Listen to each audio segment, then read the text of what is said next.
Hello दोस्तों, स्वागत है आप सभी का आपके अपने YouTube चैनल प्रतिष्ठा हिंदी ज्ञानधारा में। तो आज हम बात करेंगे अलंकार संप्रदाय पर। अलंकार संप्रदाय, इसके विषय में हम डिटेल में चर्चा करेंगे। और उससे पहले अगर आप मेरे चैनल पे फर्स्ट टाइम आए हैं तो प्लीज़ वीडियो को पूरा देखिएगा। अगर वीडियो अच्छी लगती है तो लाइक कर दीजिएगा, और अगर इसी तरह की और भी वीडियोस पाना चाहते हैं तो प्लीज़ मेरे चैनल को सब्सक्राइब भी कर दीजिएगा और अपने दोस्तों में शेयर ज़रूर कीजिएगा। तो इस समय हम अलंकार संप्रदाय आज से शुरू करेंगे। इसके पहले हमने क्या पढ़ा था? रस संप्रदाय पढ़ा था। और अगर किसी को रस संप्रदाय से रिलेटेड चीज़ों को देखना है तो आप मेरी पुरानी वीडियोस में जाके देख सकते हैं। हम लोग अभी तक जो है काव्य लक्षण हो गया, काव्य प्रयोजन हो गया, काव्य हेतु रीति संप्रदाय, अलंकार संप्रदाय तो आज शुरू हो रहा है, औचित्य संप्रदाय, वक्रोक्ति संप्रदाय और रस संप्रदाय, साथ ही साथ ध्वनि संप्रदाय को भी देख लिया है। तो आज हम देखेंगे अलंकार संप्रदाय। तो चलिए क्लास की शुरुआत करते हैं। बने रहिएगा मेरे साथ शुरू से अंत तक, तभी आपको चीजें समझ में आएंगी। तो देखिए, अलंकार संप्रदाय, सबसे पहले जानते हैं अलंकार संप्रदाय के जो प्रतिष्ठापक आचार्य हैं वो कौन माने जाते हैं। तो आप सभी, जब से हम लोग शुरू किए हैं पढ़ना काव्य शास्त्र, सभी को पता है कि अलंकार संप्रदाय के जो प्रतिष्ठापक आचार्य हैं वो भामह माने जाते हैं। यानी कि इन्हें हम कैसे याद किए थे? भाभी और माँ। हमारे घर की जो भाभी होती है और हमारी माँ होती हैं, ठीक है, उनको अलंकार करना बहुत पसंद है। तो भाभी माँ, भामह, ऐसा लगा ना, भाभी और माँ दोनों को मिला दो भामह बन गया। तो इससे हमने याद किया था कि अलंकार संप्रदाय के जो प्रतिष्ठापक आचार्य माने जाते हैं वो माने जाते हैं भामा। लेकिन ध्यान रखिएगा, अलंकार के बारे में भरत मुनि ने अगर कभी आ जाए कि काव्य शास्त्र के अंतर्गत अलंकार शब्द का उल्लेख जो किया था वो सबसे पहले किसने किया था, कहाँ पे मिलता है, तो वो भरत मुनि के नाट्यशास्त्र में मिलता है। लेकिन एक बात ध्यान रखिएगा, अलंकार संप्रदाय के जो आचार्य माने जाते हैं वो माने जाते हैं भामा। और भामा की बात करें तो इनका जो समय है वो 6वीं शताब्दी है। कल हमने पढ़ा भी था, जिसने ये कल वाली वीडियो नहीं देखी है, जिसमें हमने जो है काव्य शास्त्री लोगों के समय को बताया था कि किनका समय कब आया है, तो वो जाके वहाँ से देख ले सकते हैं। और मैंने उसकी ट्रिक भी जो है बहुत अच्छे से बनाई थी, और हो सकता हो उस ट्रिक से आपका भी भला हो जाए। तो एक बार आप जाके देख लीजिएगा अगर आपको नहीं याद है। तो यहाँ से हम देखेंगे कि भामा का जो समय है वो 6वीं शताब्दी है। और जो है इन्हें जो है भामा के विषय में एक बात हमने और पढ़ी थी कि ये प्रथम रस विरोधी आचार्य माने गए हैं, क्योंकि ये अलंकारवादी संप्रदाय के हैं। इन्होंने अलंकार को माना है। जब अलंकार को माना है तो रस के विरोध में रहेंगे ही। तो ये प्रश्न आपका बन सकता है, प्रथम रस विरोधी आचार्य कौन है? तो जब भी प्रथम रस विरोधी की बात होगी तब आप भामा को लगाइएगा, क्योंकि भामा जो है अलंकारवादी हैं। चलिए अब क्लास को शुरू करते हैं। ये थी कुछ महत्वपूर्ण जानकारियां। तो देखिए, इसमें पहला पॉइंट वही पूछ रहा है जो हमने बताया कि अलंकार संप्रदाय के प्रतिष्ठापक आचार्य हैं, तो वो है आचार्य भामा। नेक्स्ट में आप देखिएगा, भरत मुनि ने कितने अलंकारों का उल्लेख किया है। तो भरत मुनि ने, जैसा कि मैंने बताया कि भामा से पहले भरत मुनि ने जो है अलंकारों के बारे में बताया था, लेकिन मुख्य रूप से जो प्रतिष्ठापक आचार्य माने जाते हैं वो भामा माने जाते हैं। और कभी कभी प्रश्न बनता है कि जो है अलंकार शास्त्र के आद्य आचार्य कौन माने जाते हैं, तो आद्य आचार्य वो भी भामा ही माने जाते हैं। यहाँ पे ध्यान दीजिएगा, तो भरत मुनि ने जो अलंकारों का उल्लेख किया था अपने नाट्यशास्त्र में, उन्होंने 4 अलंकार माने थे, उपमा, रूपक, दीपक और यमक। ये 4 अलंकार उन्होंने माने थे। ये प्रश्न भी आता है, जिस प्रकार हमने रस के विषय में पढ़ा था कि रस, अगर रस की बात की जाती है तो भरत मुनि ने 4 रस भी माना था। टोटल तो 8 माना था, लेकिन मुख्य रस की अगर बात करें तो मुख्य रस में उनके द्वारा 4 रस बताए गए थे। आप सभी जानते हैं, बस 4 ही रस का उन्होंने उल्लेख किया था। और वो 4 रस कौन थे? तो वो थे आपके श्रृंगार, वीर, रौद्र और विभत्स रस। ये 4 रस थे। और यहाँ पे अलंकार की बात करें तो 4 अलंकार भी इन्होंने बताए हैं, उपमा, रूपक, दीपक, यमक। तो इन्हें अगर कभी आप भूल जाइए तो याद रखिएगा, एक उपमा नाम की लड़की है। भरत मुनि ने बताया था कि एक उपमा नाम की लड़की है जिसका रूप जो है, जिसका रूप डीएम के समान है। डी से हो जाएगा दीपक और यम से हो जाएगा यमक। देखिए कभी कभी ना हमें उपमा रूपक तो याद आता है, दीपक यमक में हम कंफ्यूज हो जाते हैं कि कौन सा था। तो ध्यान रखिएगा, एक उपमा नाम की लड़की है जिसका रूप किसके समान है, एक डीएम के समान है। डीएम अधिकारी जो होते हैं ना, उनके समान है। इस तरीके से याद रख सकते हैं। आगे है, भरत मुनि ने उपमा के कितने भेद किए। अभी इन्होंने 4 अलंकार माने हैं, उसमें कहते हैं कि भरत मुनि ने उपमा के कितने भेद किए। तो इन्होंने उपमा के 5 भेद किए हैं। उ से हो गया उपमा और पा से हो गया 5। तो याद रहेगा उपमा के 5 भेद, प्रशंसा, निद्रा, कल्पिता, सहसी और किंचित दृषि। किंचित दृषि, ये 5 प्रकार के उपमा के भेद किए। नेक्स्ट में कहते हैं कि भरत मुनि ने यमक के कितने भेद किए। यमक की बात की जाए तो यमक के इन्होंने 10 भेद किए थे। उपमा के 5 और उसका दुगना कर दीजिए तो यमक के इन्होंने 10 भेद किए।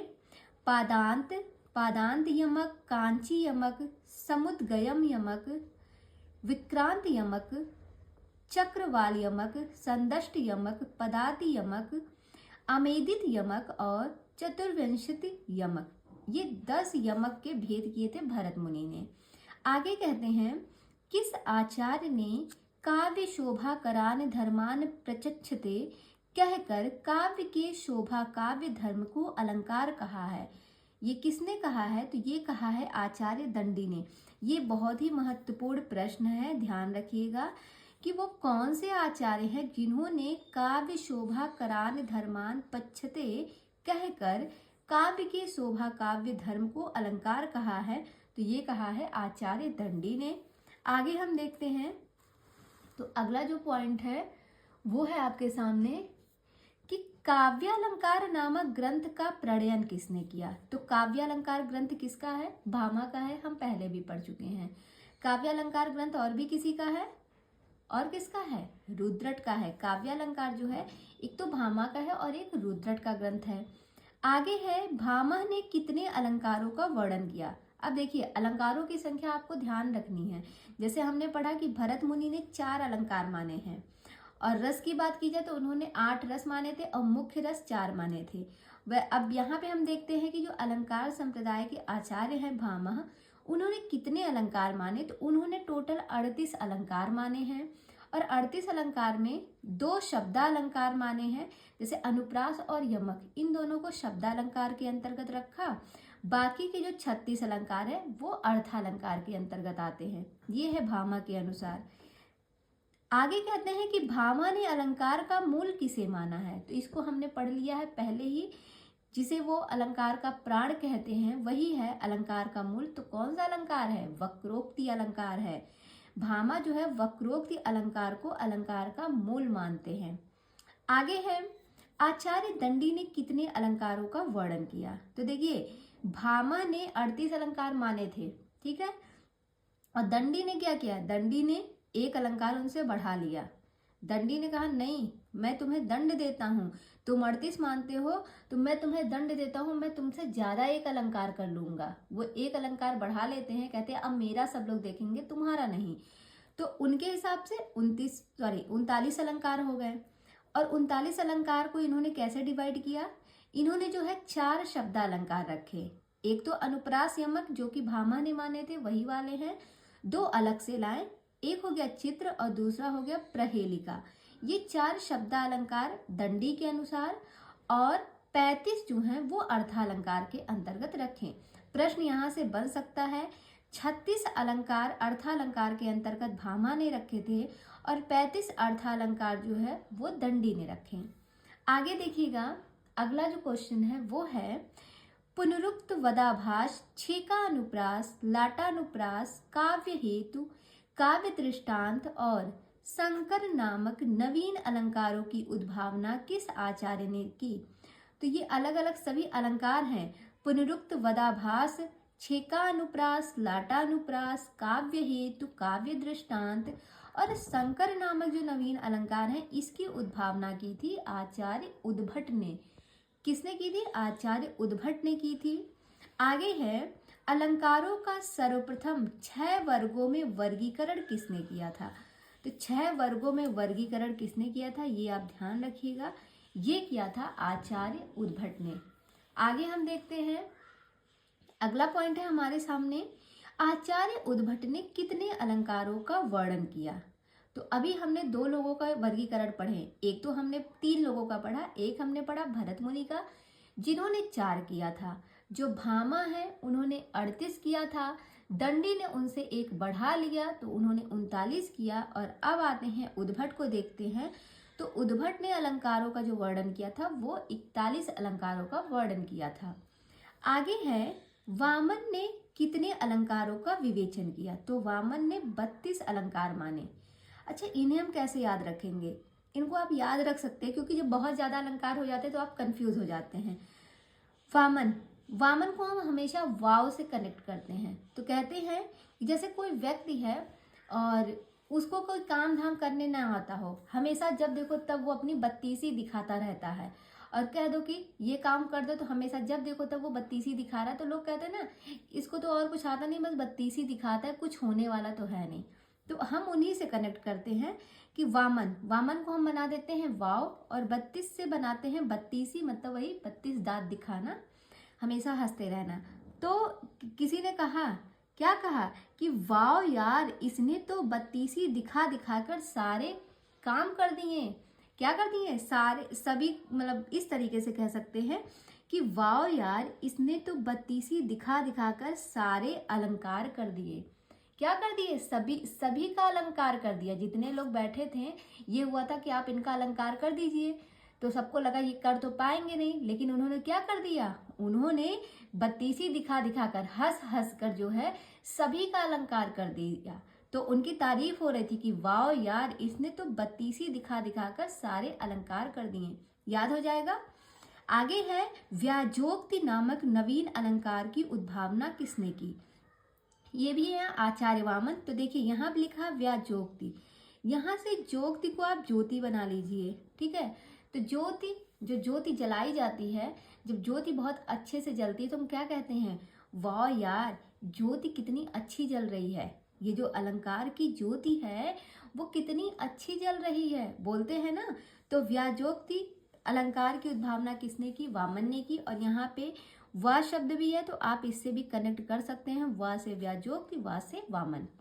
नेक्स्ट में है किस आचार्य ने गुण को काव्य का नित्य धर्म और अलंकार को अनित्य धर्म माना है? तो ये माना है आचार्य वामन ने। आप ध्यान दीजिएगा, यहाँ पे लिखा है गुण को काव्य का नित्य और अलंकार को अनित्य। देखिए, हम क्या कहते हैं कि कोई व्यक्ति है अगर, तो हम उनके गुणों को देखते हैं, ना कि उनकी बाहरी सुंदरता को देखते हैं। बाहरी सुंदरता को इंसान अलंकार से अपने तैयार कर लेता है, तरह तरह के अलंकारों का प्रयोग करके खुद को सुंदर दिखाता है। लेकिन क्या वो सुंदरता हमेशा बनी रहेगी? नहीं बनी रहेगी। अलंकार जो रहता है वो अनित्य रहेगा, कभी ना कभी तो खत्म हो ही जाएगा ना। लेकिन जो गुण होता है किसी व्यक्ति में, वो हमेशा नित्य रहता है, वो हमेशा विद्यमान रहता है।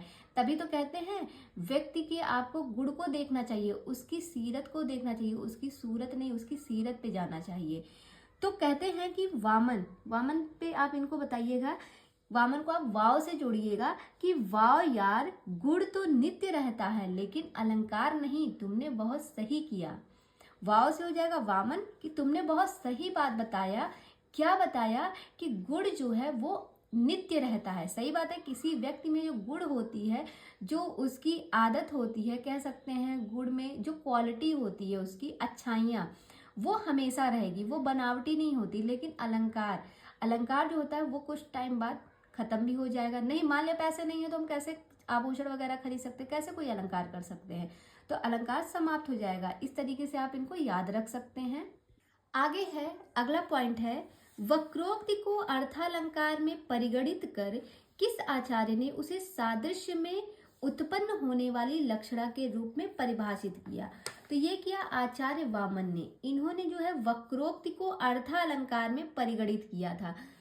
और कभी कभी प्रश्न बनता है कि वक्रोक्ति को शब्दालंकार के अंतर्गत स्थान किसने दिया था? वो दिया था आचार्य रुद्रट ने, हमने पीछे पढ़ा है। और यहाँ पे देखिए वक्रोक्ति को अर्थालंकार में किसने रखा था? वामन ने रखा था, ध्यान रखिएगा। आगे है सादृश्य लक्षणा वक्रोक्ति उक्ति किसकी है? तो ये है आचार्य वामन की।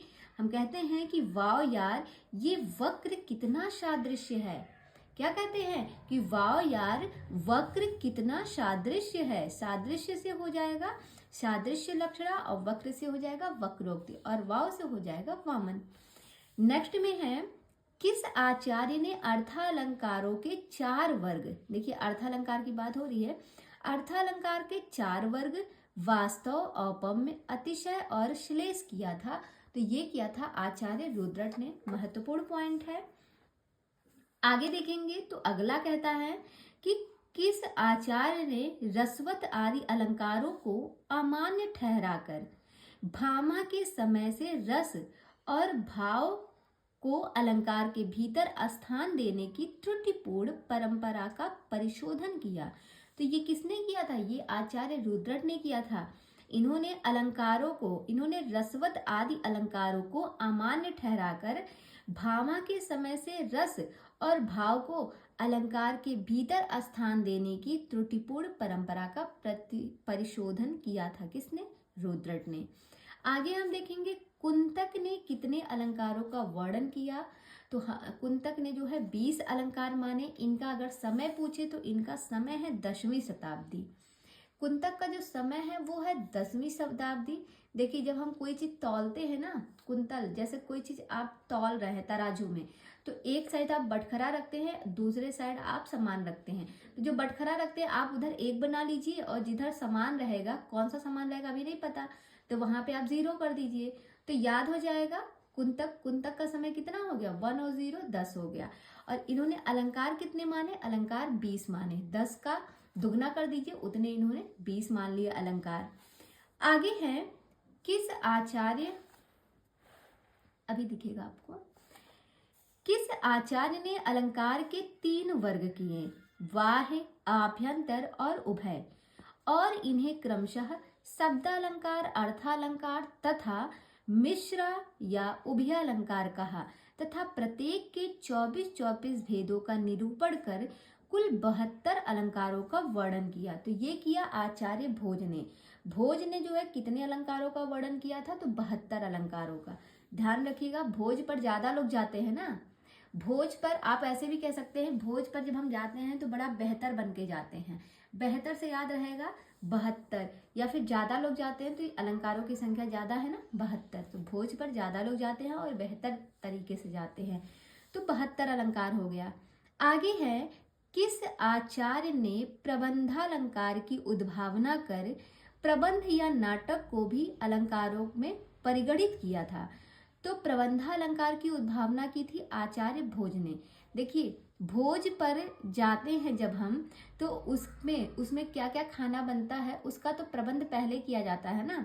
तो भोज का प्रबंध किया जाता है। भोज का ऐसा तो तुरंत न न्योता आ जाता हमारे पास, पहले से उसका प्रबंध किए रहते हैं, तब आपके पास कार्ड इनविटेशन पहुंचता है कि आपको इस डेट पे आना है हमारे घर पे भोज पे। तो भोज का पहले प्रबंध किया जाता है, या हम अपने घर पे किसी को बुला रहे हैं तो पहले उसका प्रबंध करते हैं कि हमें क्या क्या खाना बनाना है और किनको किनको बुलाना है। तो भोज का प्रबंध किया जाता है, तो प्रबंध से हो जाएगा प्रबंधालंकार, और किसने किया? भोज ने। आगे है, उपमा रूपक उत्प्रेक्षा आदि को उभयालंकार की कोटि में किस आचार्य ने रखा? तो ये रखा आचार्य भोज ने। ध्यान रखिएगा, उभयालंकार लाने वाले आचार्य कौन है? जिन्होंने अलंकार के 3 वर्ग किए थे, शब्दा, अर्था और उभया। तो उभया लाने वाले भोज ही हैं, और इन्होंने, महत्वपूर्ण ये बनता है कि इन्होंने उभया के अंतर्गत कौन से अलंकारों को रखा? तो वो रखा है उपमा रूपक उत्प्रेक्षा को, ये ध्यान रखिएगा। आगे हम देखते हैं, सम, सामान्य, विनोक्ति एवं अतत गुण, इन 4 नवीन अलंकारों की उद्भावना किस आचार्य ने की? तो ये किया है आचार्य मम्मट ने। तो मम्मट यानी कि माँ, तो हमारी माँ जो होती हैं वो सम सामान्य, मतलब सम सामान्य, सभी को समान समझती हैं, किसी में भेदभाव नहीं करती हैं। किसी की भी माँ होती हैं वो कभी भी बच्चों में भेदभाव नहीं करती हैं। तो सम सामान्य जहां भी आपको दिखेगा समझ जाइएगा इस अलंकार की उद्भावना किसने की? तो माँ ने की, माँ यानी कि मम्मट ने की। आगे है, अनलंकृति पुनः क्वापी, किसकी उक्ति है? तो ये है मम्मट की उक्ति। देखिए क्वापी शब्द आया है, क्वापी को मैंने स्टार्टिंग में ही बताया था, जहां भी आपको क्वापी दिखेगा, कॉपी को आप बना लीजिएगा कॉफ़ी। और कॉफ़ी आप घर में किससे मांगते हैं? तो अपनी माँ से मांगते कि माँ प्लीज़ मुझे 1 कप कॉफ़ी दे दीजिए। माँ से ही मांगते हैं ना कि माँ प्लीज़ कॉफ़ी बना के दीजिए। तो कॉपी किसका हो गया? मम्मट का हो गया, याद हो जाएगा। आगे हैं अर्थालंकारों के 5 वर्ग: सादृश्य वर्ग, विरोध वर्ग, श्रृंखला वर्ग, न्याय मूल वर्ग ब्रैकेट में वर्गन्यास मूल, वाक्य न्याय मूल और लोक न्याय मूल तथा गूढ़ार्थ प्रतीक मूल वर्ग किस आचार्य ने किए हैं? तो ये अलंकारों के जो 5 वर्ग किए, ये किया है आचार्य रुय्यक ने। और हमने जो है अभी ऊपर पढ़ा है कि अर्थालंकार के 4 वर्ग किसने किए थे? तो 4 किया था रुद्रट ने। देखिए, जब इंसान रुद्र होता है तो चारों खाने चित्त कर देता है लोगों को। गुस्से में जो है वो कुछ नहीं देखता, वो ये नहीं देखता हमारे आगे पीछे कौन है, वो किसी की नहीं सुनता, चारों खाने चित्त कर देता है। तो इस तरीके से भी याद रख सकते हैं कि 4 वर्ग किसने किए? रुद्रट ने। और 5 किसने किए थे? 5 किए थे रुय्यक ने। रुय्यक ने 5 किए थे। आगे है उपमेय प्रकार वैचित्र येड़ा निकाल नेलंकार बीज भूतेति प्रथम निर्दिष्ट कहकर किस आचार्य ने उपमा को अलंकारों का मूल माना है? क्या कह रहे हैं? उपमेय प्रकार वैचित्र येड़ा ने लकालंकार बीज भूतेति प्रथम निर्दिष्ट कहकर किस आचार्य ने उपमा को अलंकारों का मूल माना है? तो उपमा अलंकारों का मूल किसने माना? तो ये माना है आचार्य रुय्यक ने।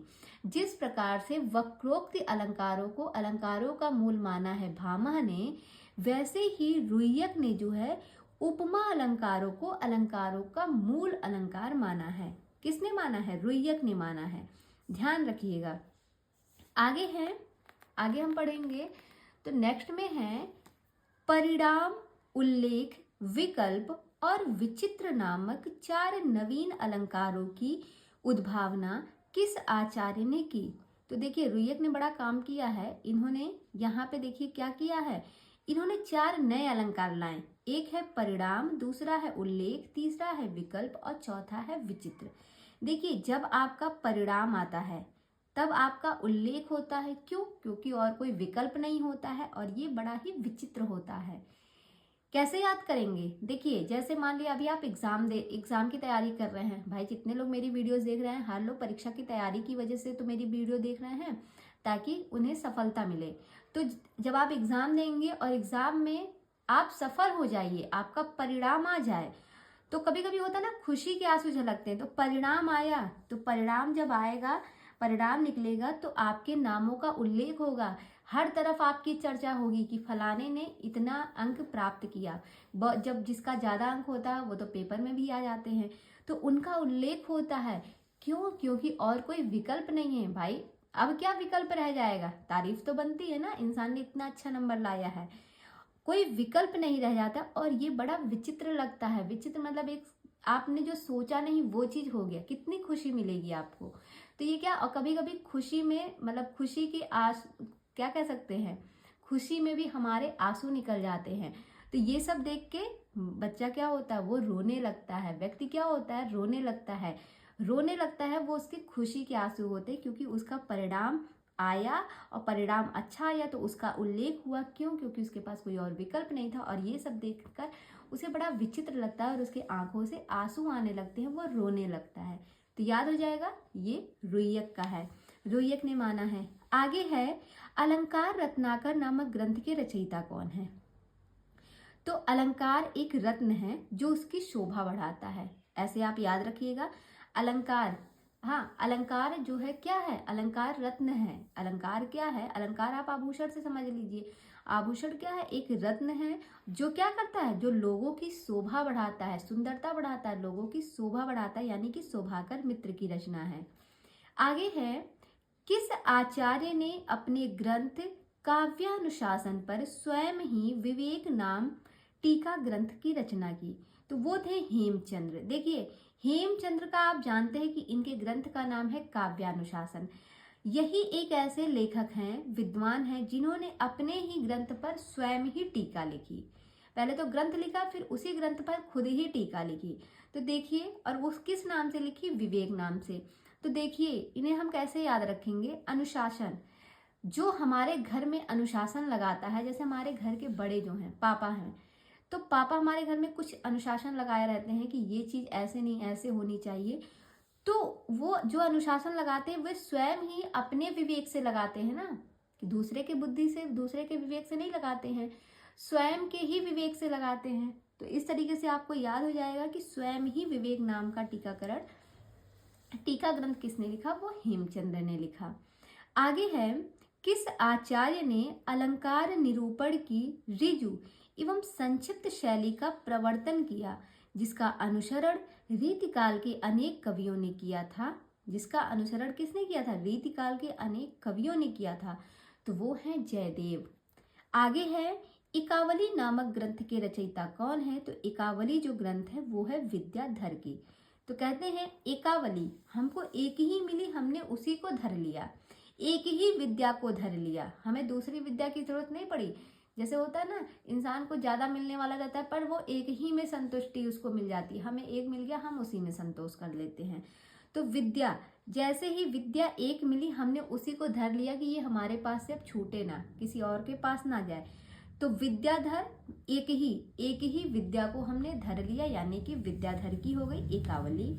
दूसरा है, प्रताप रुद्र यशोभूषण नामक काव्यशास्त्रीय ग्रंथ की रचना किसने की? तो ये भी ग्रंथ बहुत पूछा जाता है। तो ये है विद्यानाथ का। किसका है? विद्यानाथ का है। जो नाथ हैं वो बड़े प्रतापी होते हैं, जैसे हम लोगों ने पढ़ा है आदिकाल में गोरखनाथ हो गए, गोरखनाथ जान रहे हैं ना, तो वो नाथ है ना, गोरखनाथ। तो नाथ जो है वो प्रताप हैं, वो प्रतापी व्यक्ति हैं। तो यहाँ से आप याद रखिएगा, प्रताप रुद्र यशोभूषण, ये किसका है? ये है विद्यानाथ का। आगे है, निश्चय तथा अनुकूल, ये दो नवीन अलंकारों का निरूपण किसने किया? ये किया विश्वनाथ ने। किसने किया? विश्वनाथ ने। कहते हैं विश्व में जो कुछ भी होना होता है विश्व में, वो निश्चय ही होगा, वो निश्चित है होगा, और वो अपने अनुकूल ही होगा।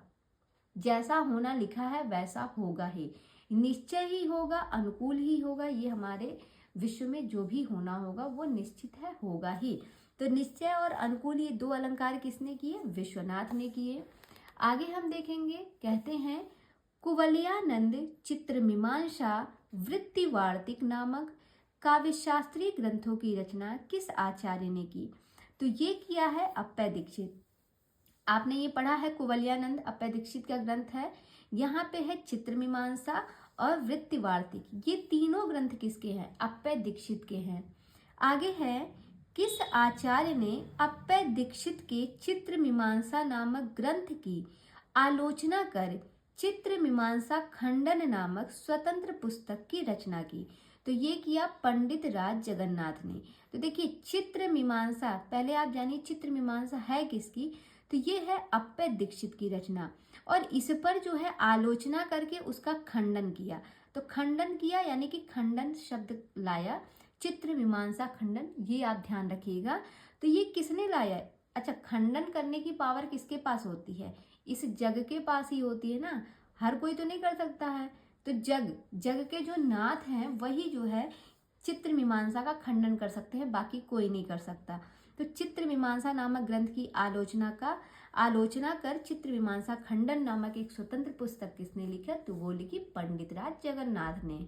आगे हम देखेंगे, अगला है, तिरस्कार नामक नवीन अलंकार का निरूपण किस आचार्य ने किया? तो ये किया पंडित राज जगन्नाथ ने। तो देखिए, कहते हैं कि जब तक हम कोई उपलब्धि ना पालें तब तक हमें हर अलंकार का तिरस्कार कर देना चाहिए। या फिर आप ऐसे कह सकते हैं कि जो हमारे जग के नाथ हैं वही अलंकार का तिरस्कार कर सकते हैं, बाकी हम जैसे इंसानों के पास किसी भी अलंकार का तिरस्कार करने की क्षमता नहीं है। भाई, अलंकार का तिरस्कार कौन कर सकता है? ये जो हमारा जग है, इस जग के जो नाथ हैं यानी कि भगवान जो है, जो इस पर राज कर रहे हैं, इस जग के नाथ वही जो है अलंकारों का तिरस्कार कर सकते हैं, बाकी और किसी के पास इतनी पावर नहीं है। याद हो जाएगा। आगे है, किस आचार्य ने सत्याद्वशति नामक नवीन अलंकार की कल्पना की थी? सत्यावशति नामक नवीन अलंकार की कल्पना किसने की? तो ये भी किया पंडित राज जगन्नाथ ने। आगे है, अलंकारों का आधार शब्द शक्ति और विशेष रूप से लक्षणा को मानकर किस आचार्य ने अलंकार विवेचन की दृष्टि से नई व्यवस्था का उद्भावन किया था? क्या कर रहे हैं कि अलंकार का आधार शब्द शक्ति और विशेष रूप से कौन सी शब्द शक्ति? लक्षणा को मानकर किस आचार्य ने अलंकार विवेचन की दृष्टि से नई व्यवस्था का उद्भावन किया था? तो ये किया था पंडित राज जगन्नाथ ने। आगे हम देखेंगे मम्मट के काव्य प्रकाश की प्रदीप टीका के रचयिता हैं। तो ये है प्रदीप टीका के रचयिता गोविंद ठाकुर हैं। देखिए, मम्मट का एक ग्रंथ है काव्य प्रकाश, आप सभी जानते हैं, और उस पर जो है प्रदीप नाम से उस पर जो है टीका लिखी गई थी, प्रदीप टीका। तो ये लिखा किसने था? ये लिखा था गोविंद ठाकुर ने लिखा था। ध्यान रखिएगा, देखिएगा, ग्रंथ से ज्यादा महत्वपूर्ण उनकी टीकाएं होती हैं जो उस ग्रंथ पे लिखी जाती हैं। तो हम बार बार कहते हैं और आप इन चीजों को ध्यान भी रखिएगा। आगे है, उद्योत नामक काव्य प्रकाश की टीका प्रदीप की टीका के प्रणेता हैं। तो ये हैं नागेश। क्या कह रहे हैं? उद्योत नामक काव्य प्रकाश की टीका प्रदीप की टीका के प्रणेता हैं, वो है नागेश। पहले ध्यान दीजिएगा इसमें कह क्या रहा है। सब ऊपर वाली लाइन पे जाइएगा। पहले क्या है? मम्मट के काव्य प्रकाश, यानी कि मम्मट का ग्रंथ है काव्य प्रकाश, इस पर लिखी गई है प्रदीप टीका, जो कि लिखा है गोविंद ठाकुर ने। अब प्रदीप टीका के ऊपर टीका लिखी गई है जो कि है उद्योत नाम से, और इस उद्योत नाम की जो टीका लिखी गई इसके प्रणेता कौन है? तो इसके प्रणेता है नागेश। ये प्रश्न आपके सामने आ सकता है, ध्यान रखिएगा। मम्मट के ग्रंथ पर टीका लिखी गई, मम्मट का ग्रंथ है काव्य प्रकाश, उस पर लिखी गई टीका प्रदीप टीका, फिर प्रदीप टीका पर टीका लिखी गई जो कि उद्योत नाम से लिखी गई, और वो लिखा नागेश ने। आगे है, अप्पय दीक्षित के ग्रंथ कुवलयानंद की अलंकार चंद्रिका नामक टीका के रचयिता कौन है? तो कुवलयानंद अप्पय दीक्षित का ग्रंथ है और इस पर जो टीका लिखी गई वो है अलंकार चंद्रिका। तो इसके टीकाकार जो हैं वो कौन है? वो है वैद्यनाथ। आगे है, पंडित राज जगन्नाथ के ग्रंथ रस गंगाधर की गुरु मर्म प्रकाश टीका के रचयिता कौन है? तो गुरु मर्म प्रकाश के जो रचयिता है वो है नागेश जी। ध्यान रखिएगा, नागेश के हिसाब से इन्होंने दो टीकाएं लिखी। एक तो जगन्नाथ का जो ग्रंथ है रस गंगाधर, उस पर उन्होंने गुरुमर्म प्रकाश नाम से टीका लिखी, और एक टीका उन्होंने लिखी थी जो कि प्रदीप टीका थी, उस पर उन्होंने टीका पे टीका लिखी थी उद्योत टीका। ये भी नागेश ने लिखा था। दोनों बातें ध्यान रखिएगा। आगे है, अलंकार कौस्तुभ नामक ग्रंथ के रचयिता कौन है? तो अलंकार कौस्तुभ जो है ये विश्वेश्वर पंडित की रचना है। किसकी है? विश्वेश्वर पंडित की रचना है अलंकार कौस्तुभ। आगे है, अलंकार प्रदीप, अलंकार मुक्तावली, रस चंद्रिका और कविंद्र कंठाभरण के रचयिता कौन है? तो ये है विश्वेश्वर पंडित। ध्यान रखिएगा, यहाँ पर है रस चंद्रिका और यहाँ पर है अलंकार प्रदीप। प्रदीप टीका नहीं है, यहाँ पे अलंकार प्रदीप है और यहाँ पे रस चंद्रिका है, ना कि अलंकार चंद्रिका। तो दोनों अलग अलग हैं, सब ध्यान रखिएगा। तो अलंकार प्रदीप, अलंकार मुक्तावली, रस चंद्रिका और कविंद्र कंठाभरण, ये चार ग्रंथ किसके हैं? ये हैं विश्वेश्वर पंडित के हैं। ध्यान रखिएगा, इनके चार ग्रंथ हैं। आगे हैं, आधुनिक काल के कुछ ग्रंथ बताए गए हैं, देख लेते हैं वो ग्रंथ कौन कौन से हैं। तो पहला है अलंकार मंजूषा। अलंकार मंजूषा जो ग्रंथ है वो किसका है? वो है लाला भगवान दीन का। अलंकार मंजूषा लाला भगवान दीन का है। अगर बात करें काव्य कल्पद्रुम, अलंकार मंजरी, तो ये दोनों ग्रंथ जो है वो है सेठ कन्हैयालाल पोद्दार की रचना।